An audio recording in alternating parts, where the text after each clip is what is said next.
आता 18 वर्षाखालील मुलांना सोशल मीडियावर अकाउंट खोलण्यासाठी आपल्या पालकांची परवानगी घेणं बंधनकारक असणार आहे. हा नियम डिजिटल पर्सनल डेटा प्रोटेक्शन अधिनियम 2025 च्या मसुद्यात समाविष्ट आहे.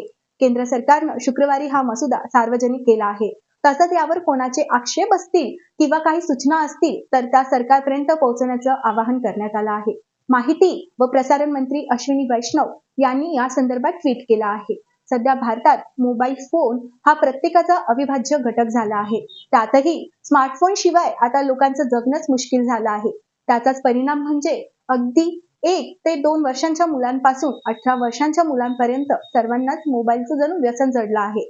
त्याचं कारण म्हणजे लहान मुलं रडायला लागली किंवा जेवणाकडे ते दुर्लक्ष करत असतील तर त्यांना नादवण्यासाठी पालक सरळ हातात मोबाईल देतात आणि त्यावर गाणी, कार्टून्स किंवा रील्स बघायला देतात. पण यामुळं मुलांना त्या चलचित्रांची सवय लागून एका प्रकारचे व्यसनच जडले आहे. पण आता याचे अनेक दुष्परिणामही समोर यायला लागले आहेत. मुलांना मानसिक आजार जडायला लागले आहेत. याच पार्श्वभूमीवर सरकारनं आता लहान मुलांना सोशल मीडिया वापरासाठी धोरणात्मक निर्णय घेतला आहे. त्याचाच अंतर्भाव नव्या पर्सनल डेटा प्रोटेक्शन कायद्यात करण्यात आला आहे. केंद्र सरकारच्या नागरिकांच्या सहभागासाठीचा प्लॅटफॉर्म असलेल्या माय गव्हर्नमेंट इन या वेबसाईटवर नागरिकांना या विधेयकाच्या मुद्द्यावर आपल्या सूचना नोंदवता येणार आहेत. या सर्व सूचनांवर 18 फेब्रुवारी 2025 नंतर विचार केला जाणार आहे.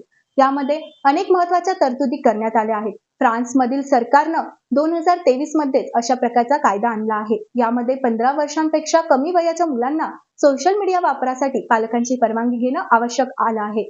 लहान मुलं सायबर अत्याचाराला बळी पडू नयेत यासाठी हा कायदा लागू करण्यात आला आहे.